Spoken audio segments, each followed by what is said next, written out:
me souviens d'un temps, dans les années 50, où le GNV commençait à se généraliser. Mais l'essor du gazole comme carburant de plus en plus abordable a changé la donne.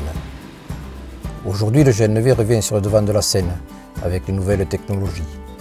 Le bio-GNV 100% renouvelable, obtenu à partir des biodéchets, peut à son tour changer la donne.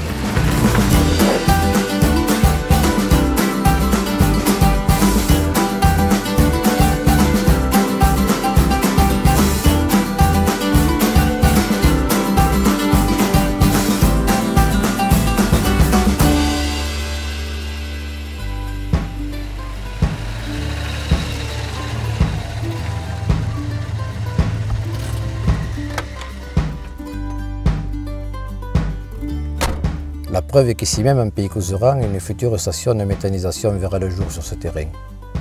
Tout est une question de temps, comme diraient certains. C'est aussi une question d'histoire et de bonne volonté.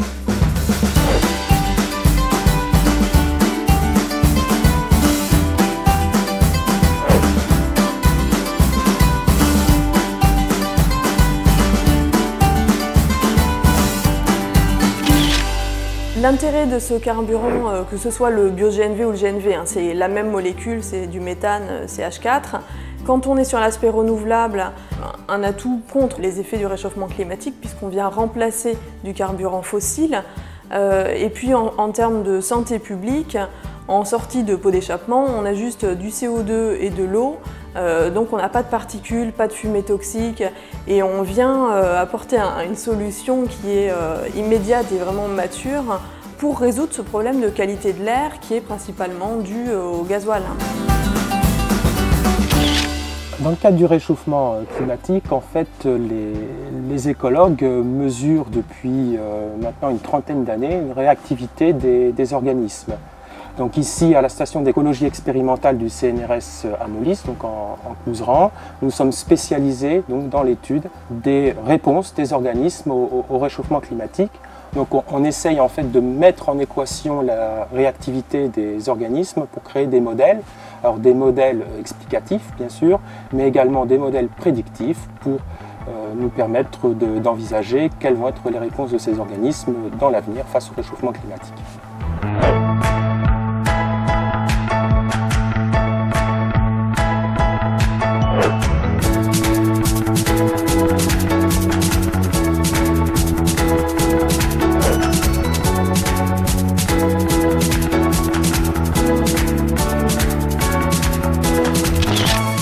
L'ADEME a développé des outils dans le cadre de la loi Grenelle 2, qui sont de réduire de 20% nos émissions de gaz à effet de serre d'ici 2020, au travers d'une opération qu'on appelle Objectif CO2, les transporteurs s'engagent.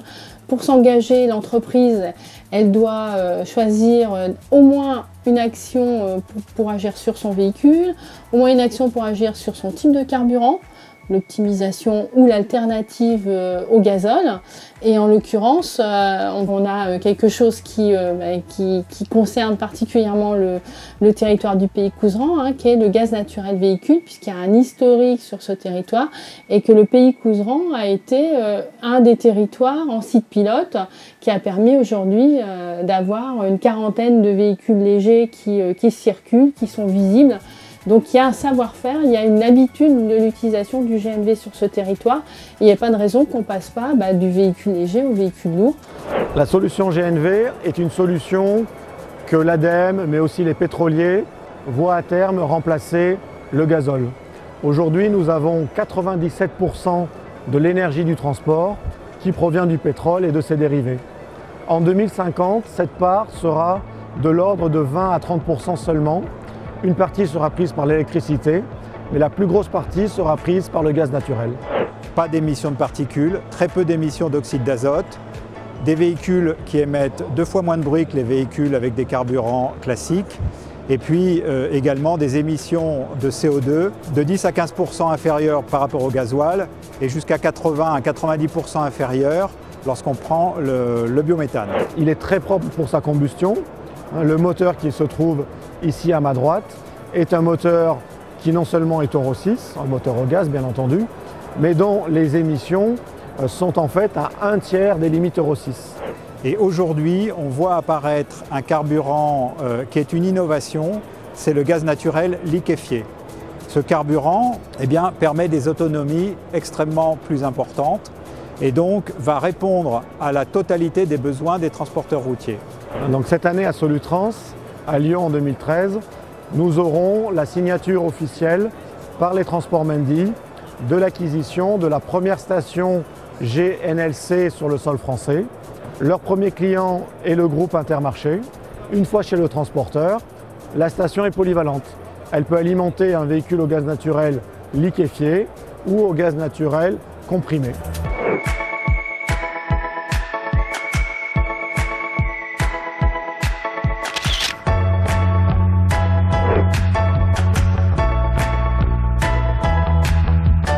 Bon, moi, ce que je peux dire, c'est que j'ai essayé ce véhicule, je l'utilise ici en petite distribution, ramassage et livraison. C'est clair que d'après l'ébauche que l'on a fait par rapport à la consommation, l'économie serait en gros de 5 000 € par an, mis à part le fait du surcoût de l'achat du véhicule qui est un petit peu plus cher. C'est un véhicule qui, à mon avis, peut être très adapté à ce que l'on attend pour l'avenir en termes d'écologie. Nous sommes une profession où on est conscient que nos camions sont considérés comme des pollueurs, donc on veut aussi montrer qu'on est responsable et conscient de l'état environnemental. Si ça peut nous permettre de participer à la protection du paysage local, c'est à mieux, quoi.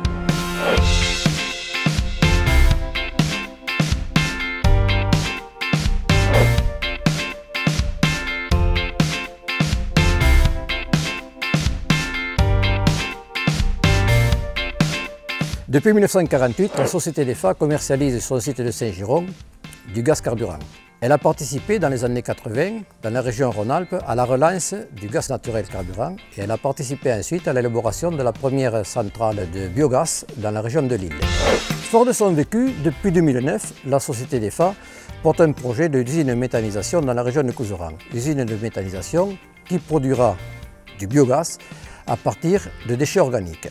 L'idée, c'est aussi d'avoir une démarche d'ensemble sur une offre de carburant local et une distribution locale et un usage local de ce carburant d'origine naturelle.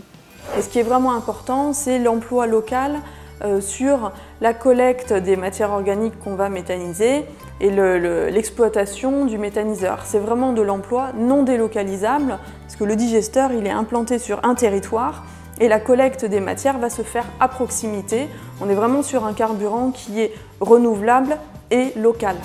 Cette usine produira à la fois du biogaz qui sera réinjecté sur le réseau, qui servira à la fois de combustible et de carburant, et en parallèle fournira du compost. On voit l'émergence de solutions qui doivent s'impliquer dans un écosystème. Cet écosystème, ça veut dire que c'est une économie circulaire où on arriverait à valoriser une ressource qui serait le déchet. Ce déchet deviendrait un carburant et ce carburant serait utilisé par l'ensemble des acteurs du territoire, de la collectivité locale aux entreprises, en passant par les délégataires de marché. Ce projet, élaboré par la société DEFA, a retenu l'attention de la région Midi-Pyrénées, qui l'a inscrite sur le plan des 100 méthaniseurs à l'horizon 2020.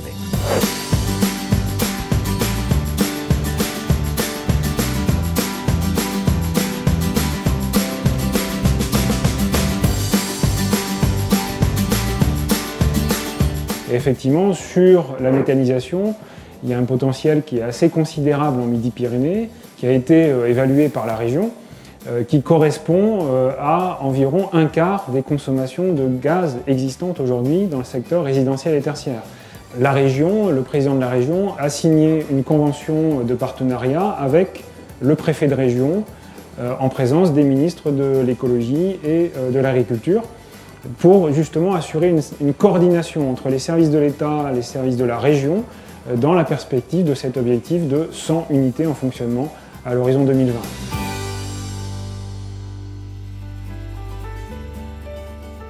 Tout est une question de temps. Un jour viendra où toutes les énergies fossiles qui nous entourent disparaîtront.